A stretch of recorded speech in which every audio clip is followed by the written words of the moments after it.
നമസ്കാരം. മലയാളി വാർത്തയിലേക്ക് സ്വാഗതം. മൂന്നാം നരേന്ദ്രമോദി സർക്കാർ അധികാരത്തിലേൽക്കുമ്പോൾ നമ്മളെല്ലാവരും ഉറ്റുനോക്കിയത് ആ ഒരു കേന്ദ്രമന്ത്രി ഉണ്ടാവുമോ എന്നായിരുന്നു. മറ്റാരുമല്ല, നിർമ്മല സീതാരാമൻ.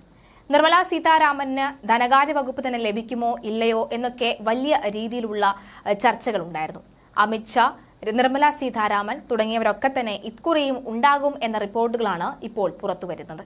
സർക്കാർ രൂപീകരണത്തിന് ഉടൻ വെല്ലുവിളി ഉയരില്ലെന്ന് ഉറപ്പായതോടുകൂടി ഘടകകക്ഷികളുടെ മന്ത്രിസ്ഥാനം, അവരുടെ വകുപ്പുകൾ, ബിജെപിയിൽ നിന്ന് ആരെല്ലാം മന്ത്രിമാരാകും എന്നീ കാര്യങ്ങൾ കേന്ദ്രീകരിച്ചാണ് എൻഡിഎയിലെ ഇപ്പോഴുള്ള ചർച്ച.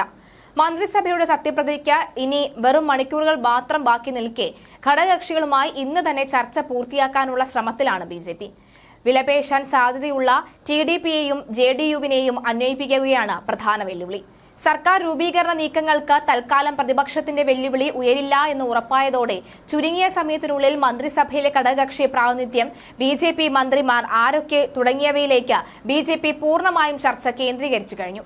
ലോക്സഭാ ഫലം വരും മുൻപ് വിവിധ വകുപ്പുകൾ ഏകീകരിച്ച് മന്ത്രാലയങ്ങളുടെ എണ്ണം കുറിക്കാൻ ബിജെപി നേരത്തെ ആലോചിച്ചിരുന്നു.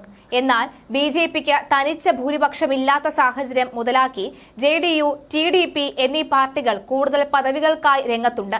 ഈ സാഹചര്യത്തിൽ മന്ത്രിതലങ്ങളുടെ എണ്ണം കുറയാനിടയുമുണ്ട്. എന്നാൽ നിർമ്മല സീതാരാമനെ ഫിനാൻസ് മിനിസ്റ്ററായി ധനകാര്യ വകുപ്പ് കൈകാര്യം ചെയ്യാൻ അല്ലെങ്കിൽ ധനകാര്യമന്ത്രിയെ നിലനിർത്താൻ തന്നെയാണ് മോദിയും അമിത്ഷയും അടങ്ങുന്ന ബിജെപി സംഘം മുന്നോട്ട് വെച്ച ആവശ്യം. ഒരുപക്ഷെ അതങ്ങനെ തന്നെ തുടരാൻ തന്നെയാണ് സാധ്യതയും. ഉഭയകക്ഷി ചർച്ചകളിൽ ജെഡിയു, ടിഡിപി എന്നീ പാർട്ടികളെ അന്വയിപ്പിക്കുകയാണ് പ്രധാന വെല്ലുവിളി.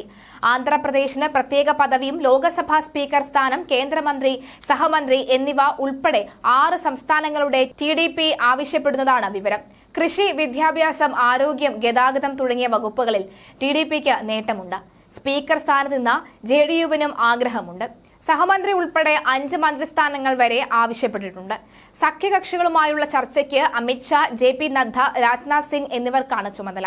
ബിജെപിയിൽ നിന്ന് മന്ത്രിസഭയിലേക്ക് ആരൊക്കെ എന്നതിലും ഇന്നത്തോടെ ഒരുവിധം സസ്പെൻസ് അവസാനിച്ചേക്കും എന്നാണ് മനസ്സിലാക്കാൻ സാധിക്കുന്നത്. ആഭ്യന്തരമന്ത്രി സ്ഥാനത്ത് അമിത്ഷായും ധനമന്ത്രി സ്ഥാനത്ത് നിർമ്മല സീതാരാമനും തുടരുമോ എന്നതാണ് ഇനി നിർണായകമായ ചോദ്യം. സ്മൃതി ഇറാനി, മനേകാ ഗാന്ധി എന്നീ ബിജെപിയുടെ പ്രധാന വനിതാ മുഖങ്ങൾ തോറ്റതോടെ നിർമ്മല സീതാരാമൻ മന്ത്രിസഭയിൽ ഇടം പിടിക്കാനുള്ള സാധ്യത വർദ്ധിച്ചു. നിർമ്മലയെ പാർട്ടി സംഘടന രംഗത്തേക്ക് കൊണ്ടുവരാനും ചർച്ച സജീവമാണ്. RSSന് പ്രിയപ്പെട്ട നിതിൻ ഗഡ്കരി സുപ്രധാന വകുപ്പിലേക്ക് വീണ്ടും എത്തും. മുൻ മുഖ്യമന്ത്രിമാരായ ശിവരാജ് സിംഗ് ചൌഹാൻ, മനോഹർ ലാൽ ഖട്ടർ എന്നിവർ പ്രധാന വകുപ്പുകളിലേക്ക് തന്നെ പരിഗണിക്കപ്പെടും.